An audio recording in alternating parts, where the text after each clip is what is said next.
Olá pessoal, sejam bem-vindos à nossa segunda aula. Hoje vamos estudar o capítulo 1 do livro do Apocalipse. Se alguém não assistiu à introdução, é até bom que depois assista ainda a introdução para poder ter uma visão um pouquinho melhor de como que a gente vai tratar e estudar o livro do Apocalipse. Não esquecendo de pedir para que vocês divulguem a Central das Escrituras, se inscrevam no canal, para que possamos atingir mais e mais pessoas com as palavras do Salvador Jesus Cristo, ok? Então vamos à nossa aula de hoje, né? E como sempre ali vamos usar o PowerPoint, né? Número 2. Então, lembrando que o tema do livro é uma revelação do Salvador Jesus Cristo. Então vamos lá para o capítulo 1. Se a gente for olhar, eu estou usando as escrituras das obras padrões da igreja, né? Aquele que está na quádrice, né? Aquela última tradução que a gente está usando aí nos livros oficiais da igreja. Então, no capítulo 1, Cristo escolhe alguns como reis e sacerdotes para Deus. Cristo virá novamente e João vê o Senhor ressuscitado. Isso é o que está lá na introdução do livro, ok? Então, lembrando, vamos... lá em Nefe, a gente encontra essa escritura quando o Nefe, lembra que ele quer ver as mesmas coisas que o pai dele viu. E aí, então, o anjo disse para ele, está lá em 1 Nefe 14, eis um dos 12 apóstolos do Cordeiro. Eis que ele verá e escreverá o restante dessas coisas, sim, e também muitas coisas já passadas. E ele escreverá também sobre o fim do mundo. Então, na verdade, o livro do Apocalipse está falando do final dos tempos, não do final da Terra, mas o final da Terra como a gente conhece hoje, nesse estado decaído e celestial, né? Ela será uma esfera terrestre, né? E aí nós teremos um milênio e depois, no final de tudo, ela será celestializada, ok? Então, esse é o verso 1, o verso 1, então, diz assim, revelação de Jesus Cristo, a qual Deus lhe deu, para mostrar aos seus servos as coisas que brevemente devem acontecer, e pelo seu anjo as enviou e as notificou a João. Esse brevemente, irmãos, lembra que é no tempo do Senhor. Esse brevemente para o Senhor é bem diferente do nosso brevemente, ok? Só reforçando aqui. Só há paralelo entre as coisas que João viu e os acontecimentos dos dias de Adão, Enoque, Abraão, Jesus, quando João clara e expressamente o representa e diz: João viu somente o que estava reservado para o futuro e o que ia acontecer em breve. O profeta mais tarde declarou, o profeta Joseph Smith, que aquilo visto por João não se referia a coisa alguma que aconteceu antes de sua época, mas que aconteceriam brevemente. Também o profeta Nefe, né, profetizou que ele escreveria, como a gente leu, sobre as coisas do fim do mundo, ok? Então, a visão inteira, ela tem 317 versos e somente 11 versos tratam dos assuntos dos primeiros 5.000 anos da história. O foco principal são as coisas que iriam acontecer no futuro. Tem que lembrar disso. Então, o Senhor enviou um anjo para mostrar essas coisas a João. Ok? Vamos lá para o verso número 2. O qual testificou da palavra de Deus e do testemunho de Jesus Cristo e de tudo que viu. Então, aqui João presta um testemunho de que as coisas que ele viu eram a palavra de Deus e presta o testemunho do Salvador Jesus Cristo, ok? Então, esse é o verso 2. No verso... A outra é o verso 3, né? Então, agora, quando tem a tradução do profeta Joseph Smith, do verso, está colocado aqui em vermelho de uma maneira um pouquinho diferente. Então, vamos ler como é que está na escritura normal. Depois a gente vê a tradução do profeta Joseph Smith, que tem ali TJS, a tradução de Joseph Smith. Bem-aventurado é aquele que lê e os que ouvem as palavras desta profecia e guardam as coisas que nela estão escritas, porque o tempo está próximo. Na versão inspirada diz assim: bem-aventurados são aqueles que leem e os que ouvem e compreendem as palavras dessa profecia e guardam as coisas que nelas estão escritas, porque o tempo da vinda do Senhor está próximo. Uma coisa importante aqui, irmãos, eu até sublinhei, ouvem ali e compreendem.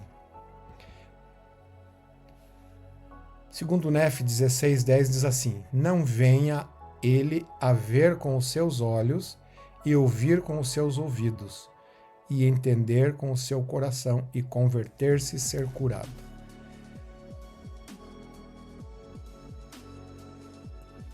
Ouvir com os ouvidos e entender com o coração. Então, entra no ouvido e nós precisamos aplicar o coração para entender.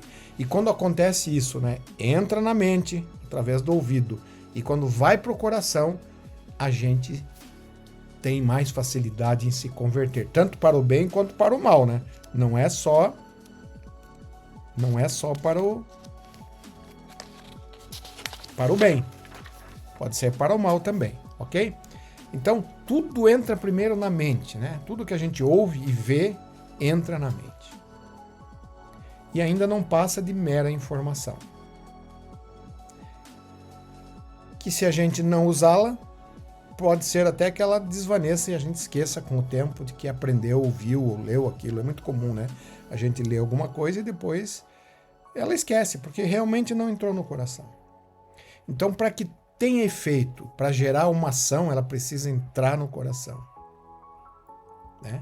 E lembre, as coisas boas é o Espírito de Deus que leva até o coração, mas nós precisamos abrir o coração.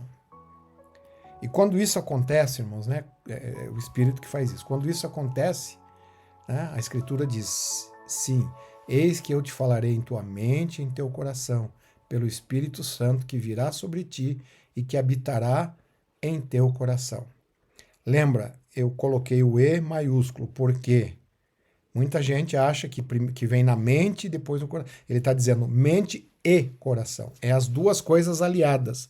Não é só na mente, tem que vir na mente e tem que ter o sentimento. Tá? Então isso é muito importante. Lá o que o Salvador, quem lê Apocalipse tem que aplicar o coração, a mente e o coração para poder entender. Né? E quando isso acontece, irmãos, quando entra no coração, vai gerar uma ação ou uma conversão. Enquanto não entrar no coração, não vai passar de mera informação. Precisa entrar no coração para que a gente possa agir ou se converter, ok? Lá em Mosias 2,19 a gente encontra uma escritura parecida que diz: pois não ordenei que viesseis aqui para ouvir levianamente as palavras que direi, mas para que me escuteis e abrais os ouvidos para ouvir e o coração para entender, e vossa mente para que os mistérios de Deus vos sejam revelados. Eu acho que é uma coisa assim que primeiro entra no ouvido, que vai para a mente, depois vai para o coração. Quando a gente entende, a nossa mente ela é expandida. A gente passa a ver ela de uma maneira diferente, aquela revelação ou aquelas coisas. E aí, no caso, os mistérios de Deus são revelados. Então, nunca esqueço, mente e coração tem que ouvir, tem que ir para o coração. Como é que vai para o coração, irmãos? É quando a gente realmente busca, quando a gente pede a ajuda do Senhor para que aquilo seja colocado no coração. Isso se refere a qualquer mandamento, a qualquer outra coisa que a gente queira se converter ou ir por o coração, ok? Aí no verso 4, João fala as 7 igrejas que estão na Ásia.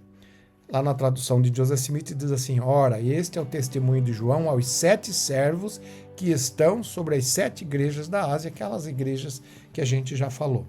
Tá? Então, abri um parênteses aqui agora para falar dos números do Apocalipse. É muito importante a gente entender a importância que os judeus davam aos números. E claro, João era um judeu, as escrituras foram escritas, principalmente a Bíblia, né, foi escrito pelos judeus, e eles usavam as coisas que eles tinham lá, que eles conheciam. Tá? Então, lembrando, o número 3 denota Deus, trindade, liderança. O número 7 significando perfeição. algo que é completo. O número 10 significando grande poder, mas não todo o poder. A totalidade de uma parte.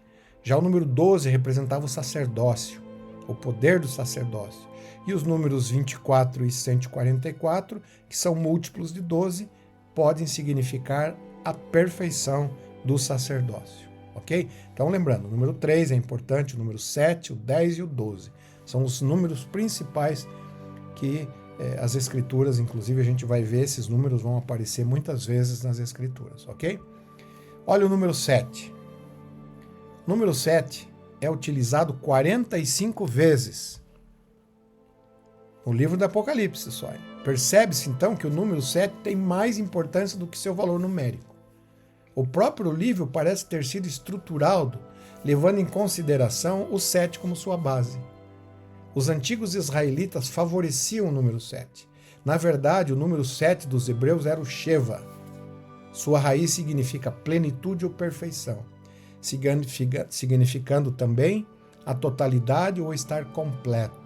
Lembra o menorá com 7 hastes?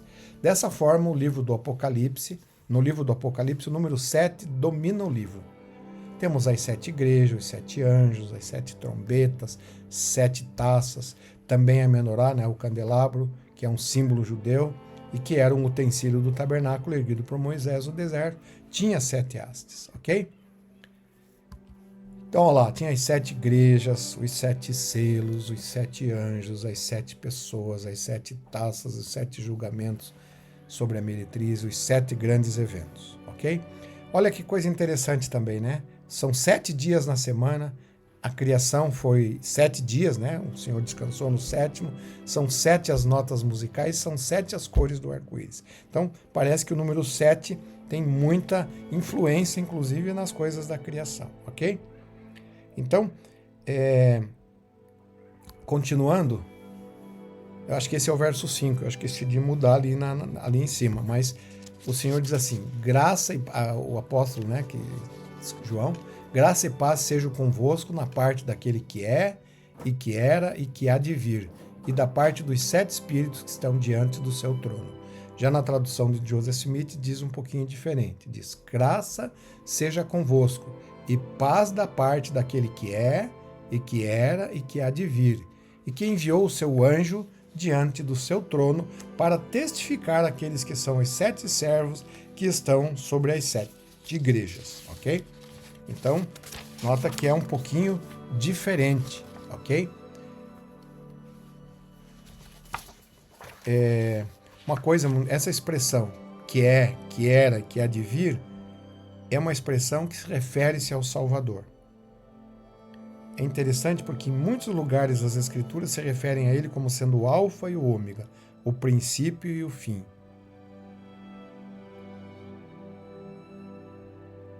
De eternidade em eternidade, denotando sua existência eterna como um Deus, mesmo antes de seu nascimento na Terra, ele já era um Deus, ok? Então, João aqui presta o testemunho de novo do filho dele. Tá certo, é o verso 4 mesmo.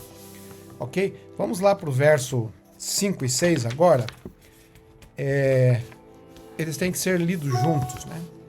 Então, no verso 5 e verso 6 diz, da parte de Jesus Cristo, que é a fiel testemunha, o primogênito dentre os mortos e o príncipe dos reis da terra, aquele que nos amou e em seu sangue nos lavou dos nossos pecados e nos fez reis e sacerdotes para Deus e seu Pai, e a ele glória e poder para todos sempre. Amém. Na tradução de Joseph Smith diz um pouquinho diferente, diz, portanto, eu, João, a fiel testemunha, testifico das coisas que me foram comunicadas pelo anjo e da parte de Jesus Cristo, o primogênito dos mortos. É muito importante, irmãos. Por que ele fala o primogênito dentre os mortos? Porque o Salvador foi o primeiro a ressuscitar. Ninguém antes dele havia ressuscitado. Ele foi o primeiro que ressuscitou, né, dos mortos. Aí diz, e o príncipe dos reis da terra, e a ele que nos amou seja glória, que nos lavou de nossos pecados em seu próprio sangue, falando da expiação do Salvador Jesus Cristo, e nos fez reis e sacerdotes para Deus seu Pai. E a ele sejam glória e domínio para todo sempre. Irmão, só lembrando essa expressão, e nos fez reis e sacerdotes para Deus, seu Pai. Lembra lá em Doutrina e Convênios? Na glória celestial, a 3 céus ou graus, para se obter o mais elevado, um homem precisa entrar nessa ordem do sacerdócio, que significa o novo e eterno convênio do casamento. E se não o fizer, não poderá obtê-lo.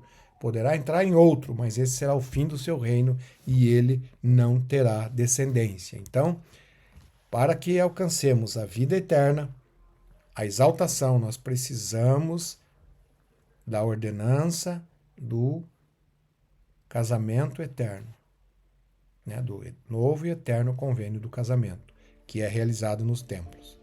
E por que reis e sacerdotes? Já vamos falar sobre isso, tá? Na continuação.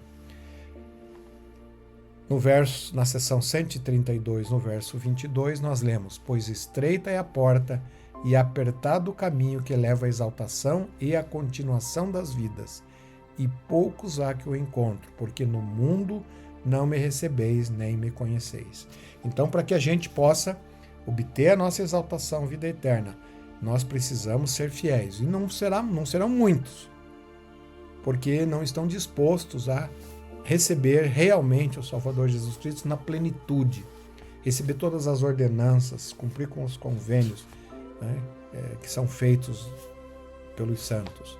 E uma coisa importante, irmãos, somente esses que atingirem a exaltação e a vida eterna poderão ter descendência, continuação das vidas, gerarão filhos espirituais, ok? Na seção 76 ainda, sobre esses versos, diz assim: estes são os que são sacerdotes e reis e receberam sua plenitude, receberam de sua plenitude e de sua glória, e são sacerdotes do Altíssimo, segundo a ordem de Melquisedeque, que era segundo a ordem de Enoque, que era segundo a ordem do Filho unigênito. Portanto, como está escrito, eles são deuses, sim, os filhos de Deus. Eu sempre gosto de lembrar, né? Sacerdotes, irmãos, terão o poder do sacerdócio para quê? Para fazer a mesma coisa que o Pai Celestial faz com a gente. Isto é, um dia, se formos fiéis, nos tornarmos iguais a Ele. E o poder do sacerdócio é que faz isso, né? O poder do sacerdócio é que tem a capacidade e o poder de fazer com que nós um dia possamos voltar à presença do Pai Celestial. É esse poder que o Senhor tem, que é o poder do sacerdócio, que é o poder de Deus que Ele compartilha conosco. Então, quando nos tornarmos realmente deuses, através do poder do sacerdócio, vamos fazer a mesma coisa com os nossos descendentes.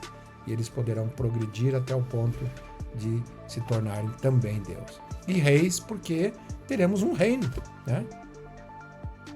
Onde nossos filhos espirituais pertencerão a esse reino, tá? Que terá espaço e, enfim, um reino, né?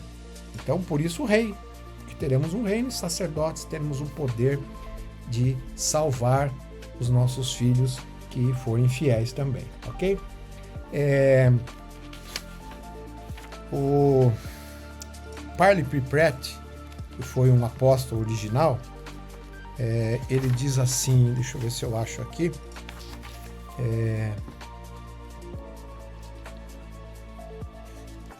perdi aqui onde que tá, só já um pouquinho eu acho, tá aqui. Ele diz assim: os seres exaltados se tornarão reis e rainhas, sacerdotes e sacerdotisas para Deus. Eu só falei, né? Reis e sacerdotes, rainha e sacerdotisa também. Significando que terão um reino, um espaço físico onde construirão seu reino celestial, e está escrito que aqueles que forem exaltados terão a continuação das vidas, ou seja, terão filhos espirituais e serão então pais celestiais e reis de sua própria progenie em sua esfera e poder. E serão também sacerdotes, isso é, possuirão o poder do sacerdócio, né, como já falei, para criar mundos e exaltar seus filhos à mesma condição que atingiram. E eles farão o mesmo por seus filhos num círculo eterno, Parley P. Pratt fez essa bela declaração dessa doutrina maravilhosa que ele aprendeu do próprio profeta. Ele diz: foi Joseph Smith quem me ensinou que a esposa do coração pode ser unida a mim para toda esta vida e para toda a eternidade. Foi com ele que aprendi que podemos cultivar esse afeto e fazer com que cresçam e aumentam por toda a eternidade. E o resultado de nossa união eterna será uma descendência tão numerosa quanto as estrelas do céu ou as areias da praia. Foi com ele que aprendi a verdadeira dignidade e destino de um filho de Deus, revestido de um sacerdócio eterno, como patriarca e soberano de seus inúmeros descendentes. Foi com ele que aprendi que a mais alta dignidade da feminilidade era ficar como uma rainha e sacerdotisa com o seu marido, e para reinar para todo sempre como rainha-mãe de sua numerosa progênie eterna. Joseph Smith levantou uma parte do véu e me deu um vislumbre da eternidade. Né? Quem quiser, está aí. Está no livro Autobiografia de Parley P. Pratt, na página 297. Uma declaração, eu coloquei ela porque achei ela muito, muito legal, essa declaração que Elder Parley P. Pratt ele ouviu do profeta Joseph Smith. Ok? Verso 7 agora. Diz: eis que ele vem com as nuvens e todo olho verá, até os mesmos que os transpassaram, e todas as tribos da terra se lamentarão sobre ele, sim. Amém. Tradução de Joseph Smith. Porque eis que ele vem nas nuvens com 10.000 de seus santos no reino, revestido com glória, com a glória de seu Pai. Todo olho o verá, e aqueles que o transpassaram, e todas as tribos da terra se lamentarão por causa dele. Assim seja. Amém. Então esse é o verso 7. Esse 10.000 dos santos que fala ali é uma expressão antiga que significa grande número. Esses serão os santos já ressuscitados, né? Que virão nas nuvens com Jesus quando ele voltar com poder e grande glória. Judas, citando Enoque, disse: e destes profetizou também Enoque, o sétimo depois de Adão, dizendo: eis que vem o Senhor com milhares de seus santos. Né? Então, aqueles santos que já ressuscitaram vão estar junto com o Salvador quando ele vier em poder e grande glória. Uma coisa importante ali, todo olho verá, que eu grifei aqui, não fala lá fala lá em cima também na versão normal, na versão inspirada, fala também sobre esse todo olho verá. Tem uma citação do Elder Anderson, na conferência de abril de 2015, que eu gostei muito, quando ele disse assim: então, uma experiência aparentemente impossível. Toda a carne, disse o Senhor, juntamente me verá. Como isso acontecerá? Não sabemos, diz ele, mas testifico que acontecerá exatamente como foi profetizado.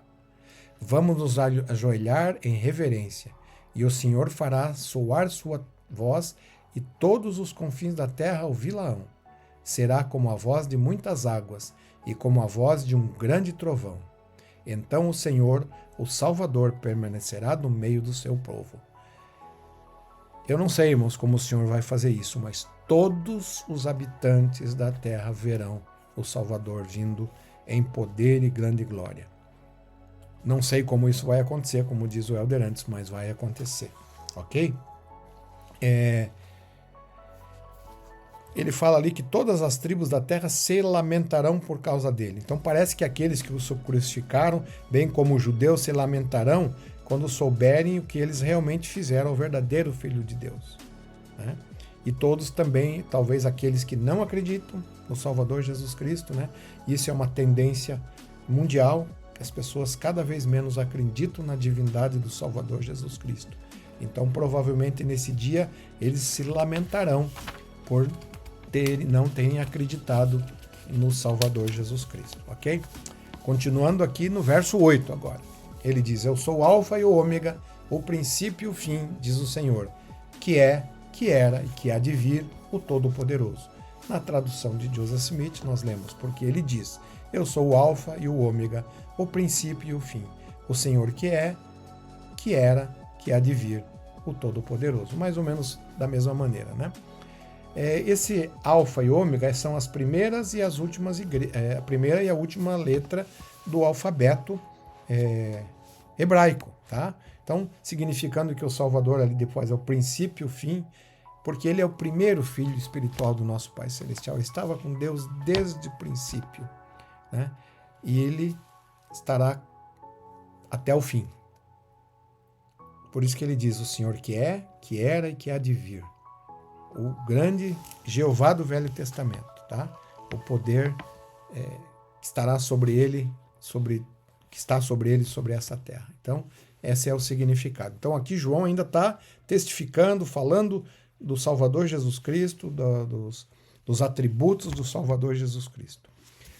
No verso 9, e diz assim, eu, João, que também sou vosso irmão e companheiro na aflição e no reino e paciência de Jesus Cristo, estava na ilha chamada de Patmos por causa da palavra de Deus e pelo testemunho de Jesus. Então aqui ele faz um adendo dizendo que ele estava em Patmos quando recebeu essa revelação, né, porque estava sendo perseguido por ser pelo testemunho do Salvador Jesus Cristo, ok? Essa ilha fica mais ou menos a 50 quilômetros da costa da Turquia, no Mar Egeu, né? É uma ilha pequena que tem 34 quilômetros quadrados e era um local, então, acredita-se, de segregação, né? As pessoas iam lá segregadas por estarem afastadas da sociedade por algum motivo, e ele por causa do testemunho do Salvador Jesus Cristo.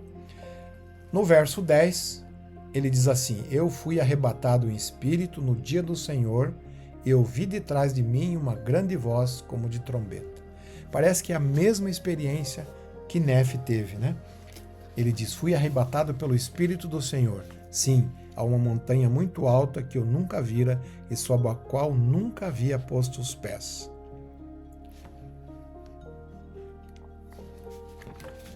O que a gente pode aprender aqui, irmãos? Que para a gente poder ter algum tipo de experiência, alguma revelação, alguma coisa mais especial, nós precisamos ser arrebatados pelo Espírito. Precisamos estar no Espírito é um pré-requisito àqueles que recebem uma visão de Deus. Certamente o corpo mortal, sem estar protegido pelo Espírito do Senhor, não pode restringir a tamanha glória. E quando a gente for falar dos filhos da perdição, numa das aulas posteriores, nós vamos falar um pouquinho mais sobre isso. Por que é um pecado tão grave negar o Espírito Santo? É baseado mais ou menos nisso. Porque para receber tamanha revelação, tamanha experiência com o próprio Salvador Jesus Cristo, como João teve, precisamos estar envoltos, precisamos estar protegidos pelo Espírito para poder resistir a esse tipo de visão. Quando as Escrituras aqui se referem em voz de trombeta, estão se referindo à pregação do Evangelho como registrado em Doutrina e Convênios. O Senhor diz lá, em verdade vos digo que sois escolhidos dentre os do mundo para declarardes meu Evangelho com o som de regozijo, com a voz como de uma trombeta. É um símbolo usado para pregação do Evangelho, para divulgação do Evangelho, ok? Então esse foi o verso 10. O verso 11, que dizia, aqui João então está agora vendo o Salvador, a visão deveria ser escrita, né? Então ele diz assim, que dizia, eu sou o alfa e o ômega, o primeiro e o último, e o que vês escreve num livro e envia-o às 7 igrejas que estão na Ásia, a Éfeso, daí ele cita o nome das igrejas. Lembrando que muitos estudiosos têm dito que essas 7 igrejas é de uma maneira total de todas as igrejas, porque na verdade a maioria desse povo daquela época não teve acesso ao livro do Apocalipse, né? Muitos poucos tiveram acesso a esses escritos de João naquela época, ok? O benefício maior foi para nós nesses últimos dias, ok? Então a visão deveria ser escrita, né, para que pudéssemos ter ela, ok? Verso 12 agora. E virei-me para ver quem falara comigo, e virando-me vi 7 castiçais de ouro. Deixa eu só achar aqui.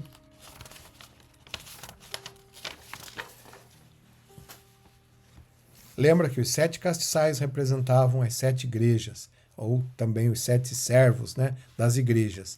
Uma coisa importante a salientar é que o castiçal menorá tinha a função de prover a luz para o tabernáculo, mas note que ele é o portador da luz e não a luz em si. A luz vinha do óleo de oliva que queimava para gerar a luz. O mesmo, irmão, se aplica à igreja. Ela não é a luz, mas a portadora da luz, que é Cristo. E, por conseguinte, a portadora do Evangelho de Jesus Cristo. Né? A luz é o Salvador Jesus Cristo. Né? E a Escritura daí no verso 13 fala: e no meio dos 7 castiçais, um semelhante ao Filho do Homem, vestido até os pés de uma roupa comprida e cingido à altura do peito com um cinto de ouro. Então aqui João tem a visão do Salvador Jesus Cristo. Tá? Então lembrando, as 7 castiçais representando as 7 igrejas, que são a portadora da luz, e o Salvador no meio, mostrando que aquelas igrejas, que a igreja de Jesus Cristo é a portadora do Evangelho, a portadora da luz do Evangelho de Jesus Cristo. Ok?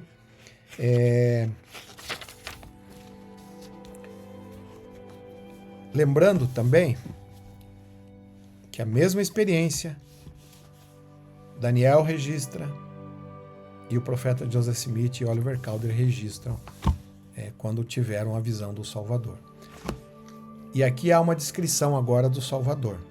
Capítulo no verso 14 a 16. Diz assim: a sua cabeça, pense, é alguém tentando descrever um ser divino com palavras humanas.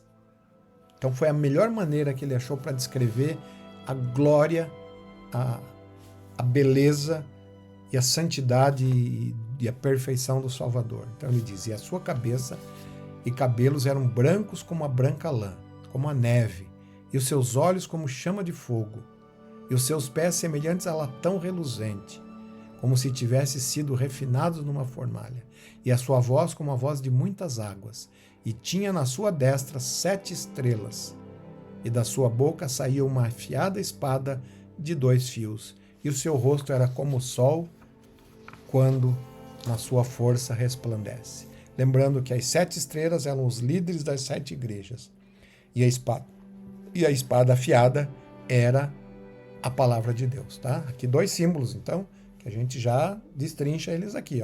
7 estrelas, os líderes da igreja, a espada afiada, a palavra de Deus. Ok? No verso 17, diz: e eu, quando o vi, caí a seus pés como morto, e ele pôs sobre mim a sua destra, dizendo-me: não temas, eu sou o primeiro e o último. Eu fico imaginando que experiência João teve, né, ao Salvador tocar nele. E diz: não temas. Porque, claro, talvez ele ficou um pouco temeroso. Uma coisa importante a salientar aqui, irmãos. Quando João quis se ajoelhar para o anjo disse: não se ajoelhe por mim, nós somos conservos, porque os anjos são pessoas que já viveram, né, passaram por essa terra, né, e estão num estado elevado, mas são irmãos nossos, né, filhos do Pai Celestial como nós aqui.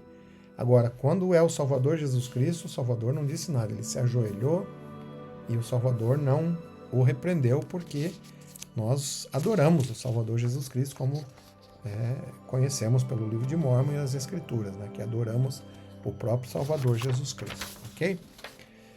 No verso 18, só lembrando, né, essa experiência é a mesma que o profeta, tanto é que eu pus a gravura aqui de Joseph Smith e Oliver Cowdery, né, quando viram o Salvador, e a descrição é muito parecida com a descrição que João fez do Salvador Jesus Cristo, né?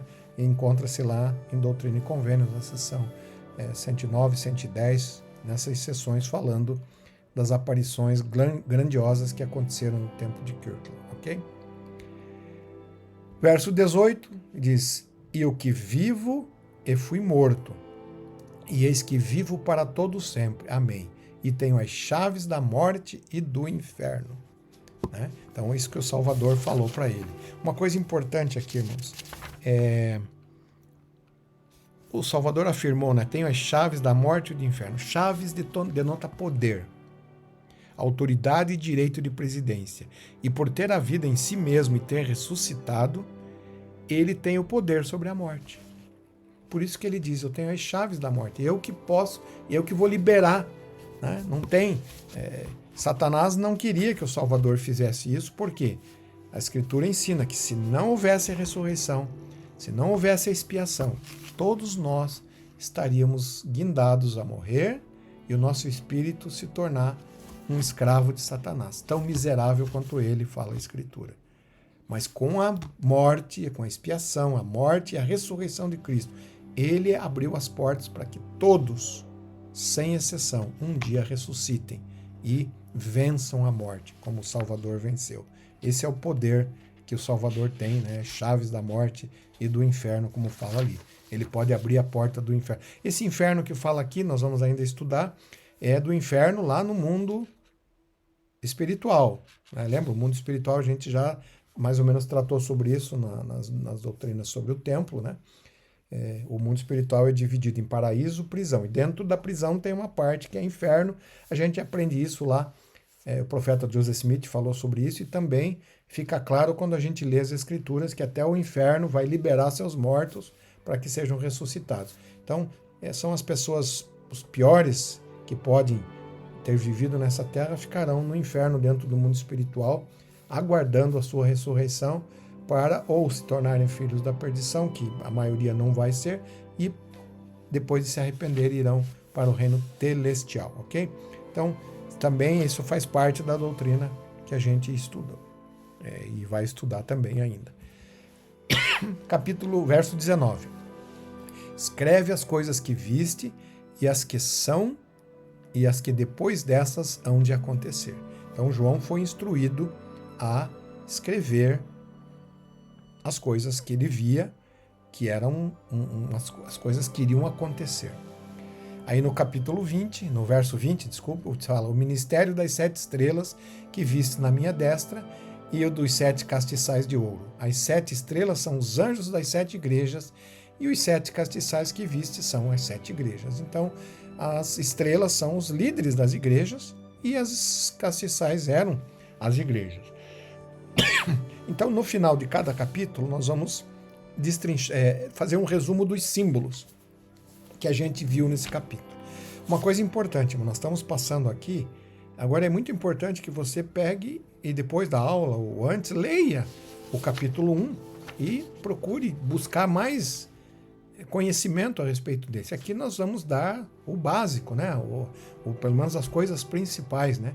Mas os irmãos no seu estudo podem aperfeiçoar mais esses conhecimentos. Então, olha lá, as 7 igrejas representam todas as igrejas de Cristo. Os 7 servos são os líderes das igrejas. Reis e sacerdotes para Deus, santos em seu estado exaltado e glorificado. Castiçal de ouro, ou o menorá, representa a igreja de Jesus Cristo. 7 estrelas, os líderes da igreja, a espada aguda de 2 gumes, a palavra de Deus. Então esses são os símbolos que apareceram e aqui do outro lado a interpretação desses símbolos que a gente aprendeu nessa primeira aula. Então nós vamos ter em cada final de aula nós vamos ter esse resuminho dos símbolos que a gente teve em cada capítulo, ok? Então eu acho que vamos ficando por aqui nesse capítulo. Lembrando então para os irmãos reverem, né? É importante pegar agora a sua escritura, ir lá, anotar, fazer anotações para poder realmente ser ensinados pelo melhor professor que existe, que é o Espírito Santo. Então, nos vemos a semana que vem com o capítulo 2 de Apocalipse. Um abraço a todos. Obrigado.